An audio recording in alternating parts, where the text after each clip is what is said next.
the mystery of Jesus' crucifixion and what happened to his body. The crucifixion of Jesus stands as one of the most profound and painful moments in history, marked not just by physical agony, but by a deep sense of purpose and sacrifice. The story begins in the early hours of that fateful day, as Jesus was condemned to die. He had been arrested the night before, betrayed by one of his own disciples, Judas, and handed over to the Roman authorities. After a series of unjust trials, Jesus was sentenced to the most brutal form of execution, crucifixion. The Roman soldiers began by stripping Jesus of his clothes and whipping him with a brutal scourge. This whip, embedded with sharp stones and metal, tore into his flesh, leaving deep, bleeding wounds. His body was bruised and bloodied, but the soldiers mocked him, placing a crown of thorns on his head and a reed in his hand, jeering, "Hail, King of the Jews!" The pain he endured during this torture was not just physical, but psychological as well, as he was humiliated in front of his followers and enemies alike. After the scourging, Jesus was forced to carry the heavy wooden cross through the narrow streets of Jerusalem, a journey known as the Via Crucis. This was no small task. The weight of the cross, combined with his beaten, weakened body, made each step almost unbearable. Along the way, he collapsed several times, unable to continue without help.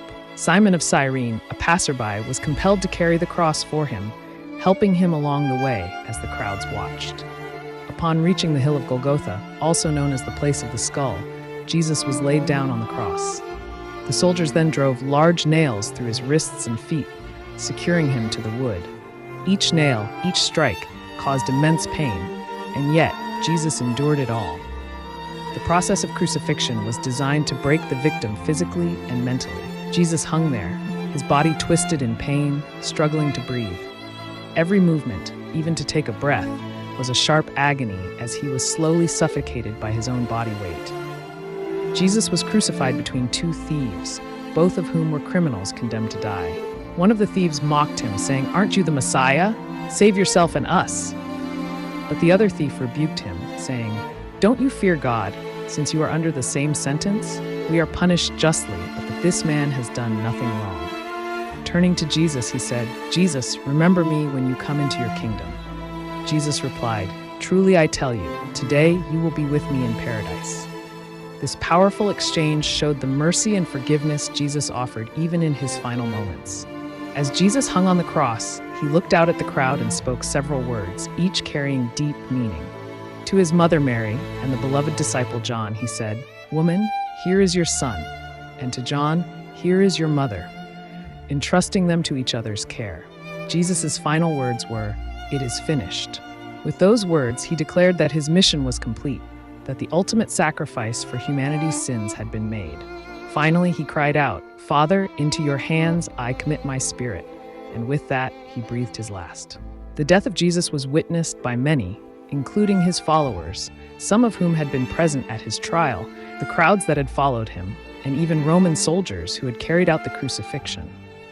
One soldier, standing at the foot of the cross, was so moved by the events that he declared, "Surely this man was the Son of God." After his death, Jesus' body was taken down from the cross by Joseph of Arimathea, a wealthy man and secret follower of Jesus. He, along with Nicodemus, another follower, carefully wrapped Jesus' body in linen and placed it in a tomb. The entrance to the tomb was sealed with a large stone, and Roman guards were stationed there to ensure no one could steal the body. But on the third day, an event that would change everything occurred. Early in the morning, when the tomb was visited by some of Jesus' followers, they found the stone rolled away and the tomb empty. Jesus' body was gone.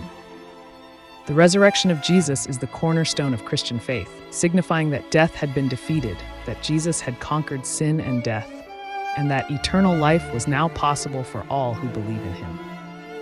The empty tomb was a mystery that many tried to explain away, but for Christians, it was the ultimate proof of Jesus' divinity. His resurrection showed that he was not just a man, but the Son of God, and that he had fulfilled the prophecies of old.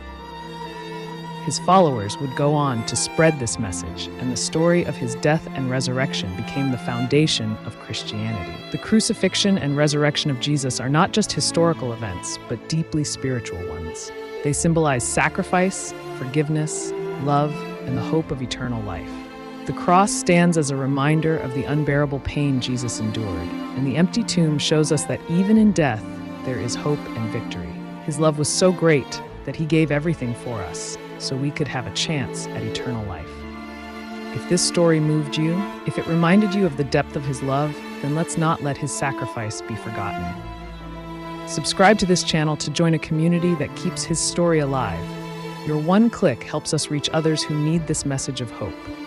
Together, we can share his love and inspire countless souls. Don't just watch, be part of this mission. Subscribe now and help spread the light of Jesus to the